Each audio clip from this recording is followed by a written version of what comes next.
Okay, so we are going to move on to part two. And as you can see on the screen, there's a couple things that I want you to know about part two.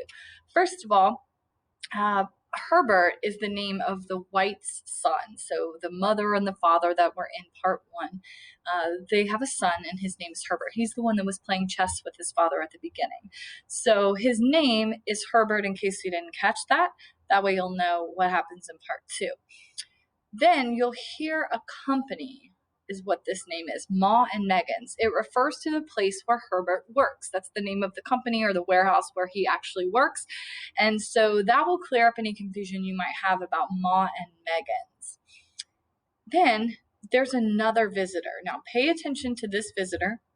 Watch how he's kind of acting when he's approaching the White's home, what his mannerisms kind of are, how he is approaching their house, and what he's doing while he's walking up. He is also significant in the last row of your chart that you're going to want to fill out and that you'll have done after today. So pay attention to that visitor because you're going to be asked about him and you'll be putting him in the last row of your chart. And then finally, there's this word compensation. And there is a note in the text about what this means, but essentially it means a payment for your services or money. Typically you get in compensation for something that you have done. So that word might help clue you in as well into some things that happen in part two. So that is just a rundown of important things, and we'll go ahead and move on to listening to part two, and at the very end you'll fill out the last row of your chart.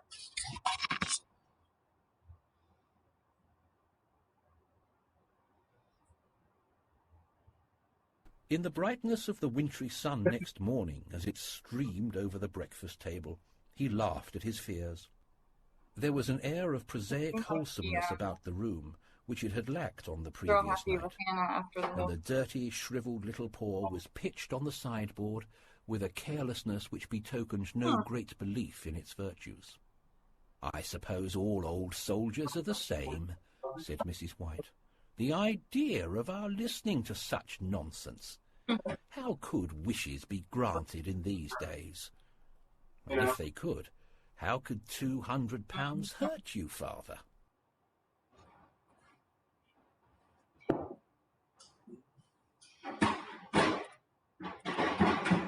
Oh yeah, I was going to say... "Might drop on his head from the sky," said the frivolous Herbert. "Morris said the things happened so naturally," said his father, "that you might, if you so wished, attribute it to coincidence." "Well, don't break into the money before I come back," said Herbert, as he rose from the table. "I'm afraid it'll turn you into a mean, avaricious man, and we shall have to disown you." His mother laughed, and following him to the door, watched him down the road, and returning to the breakfast table, was very happy at the expense of her husband's credulity, all of which did not prevent her from scurrying to the door at the postman's knock, when she found that the post brought a tailor's bill. "Herbert will have some more of his funny remarks, I expect, when he comes home," she said, as they sat at dinner. "I dare say," said Mr. White. "But for all that, the thing moved in my hand. That I'll swear to." "You thought it did," said the old lady soothingly. "I say it did," replied the other. "There was no thought about it. I had just... What's the matter?" His wife made no reply. She was watching the mysterious movements of a man outside, who, peering in an undecided fashion at the house, appeared to be trying to make up his mind to enter.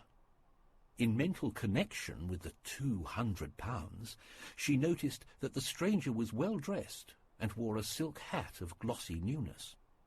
3 times he paused at the gate, and then walked on again.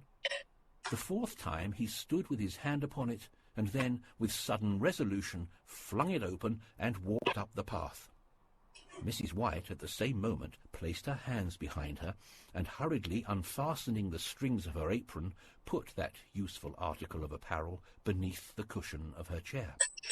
She brought the stranger, who seemed ill at ease, into the room. He gazed at her furtively, and listened in a preoccupied fashion as the old lady apologized for the appearance of the room and her husband's coat, a garment which he usually reserved for the garden. She waited patiently for him to broach his business, but he was at first strangely silent.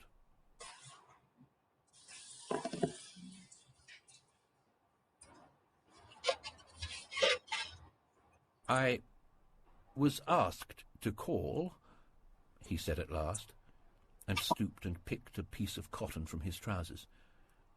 "I come from Moore and Meggins." The old lady started.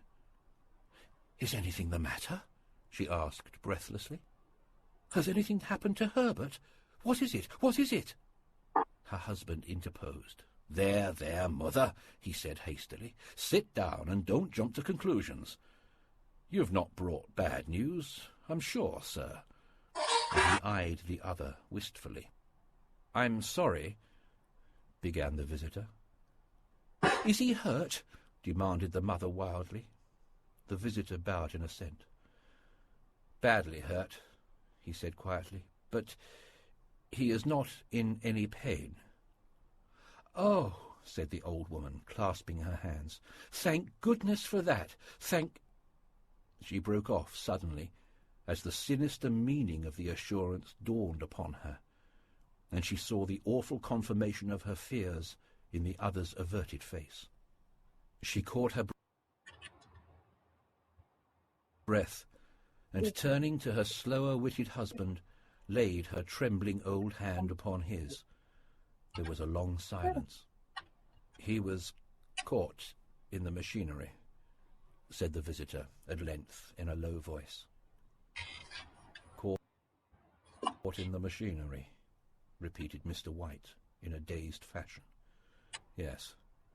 He sat staring blankly out at the window, and taking his wife's hand between his own, pressed it as he had been wont to do in their old courting days nearly 40 years before.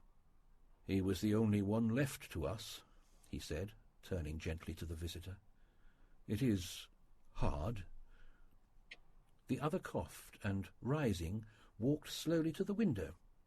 "The firm wished me to convey their sincere sympathy with you in your great loss," he said, without looking round. "I beg that you will understand I am only their servant, and merely obeying orders." There was no reply. The old woman's face was white, her eyes staring, and her breath inaudible. On the husband's face was a look such as his friend the sergeant might have carried into his first action.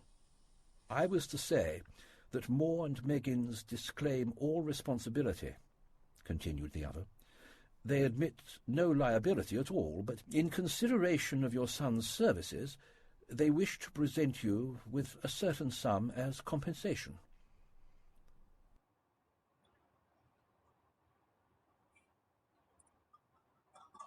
Mr. White dropped his wife's hand, and, rising to his feet, gazed with a look of horror at his visitor. His dry lips shaped the words, "How much?" £200, was the answer. Unconscious of his wife's shriek, the old man smiled faintly, put out his hands like a sightless man, and dropped, a senseless heap, to the floor.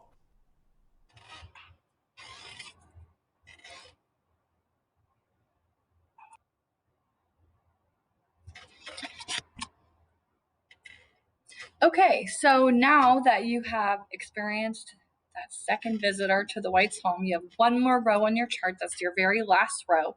So what is the connection between the person who visited their home in the second part and the wish that Mr. White made in the first part? So this goes on your last row of your charts. You're going to end up taking a picture of your 4 rows and submitting it in Schoology. Don't forget about that.